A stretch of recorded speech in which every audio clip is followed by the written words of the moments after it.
Oh, guys, saya minggu ni tak ada training. Esok kita ada buat free webinar untuk anda yang civil engineer tu, BIM for civil engineer. Saya yakin ramai antara anda yang civil engineer masih tak faham apakah itu BIM. Okay, kita selalu dengar, okay, this project civil engineering, okay, we apply the BIM methodology, building information modeling methodology. Tapi tak faham, mungkin tak apa, tak ada masalah. Join kita punya free webinar esok Jumaat 30 Januari 2026 pada jam 10 pagi, santai-santai sambil minum kopi, sambil berkena TO, sambil membihut, santai duduk kat office di mana saja di dalam kereta. Join kita punya free webinar BIM for civil engineer.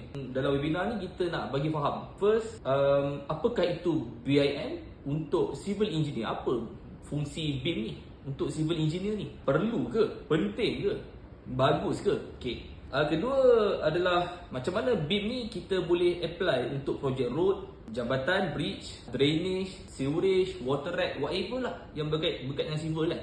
Structure kan, structure. Apa peranan pasukan projek tu untuk BIM? So setiap orang dalam pasukan projek ni perlu ke tahu dan mahir BIM ni? Okay? For example, you engineer, perlu ke you tahu pasal BIM? Bukan BIM ni buat 3D model je, bukan bagi drafter ke buat BIM. Engineer tak payah BIM, engineer buat design, engineer fokus dekat site. Perlu ke belajar BIM? Okay. Apa software? Apa tool-tool, alat-alat? Apa hardware?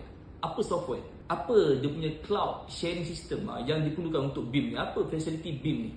Yang diperlukan untuk kita melaksanakan kaedah BIM untuk projek civil engineering. Join webinar esok, terus klik link di bawah atau boleh klik link di bio kalau TikTok lah kan. So esok pukul 10 pagi, jumpa esok. Okay?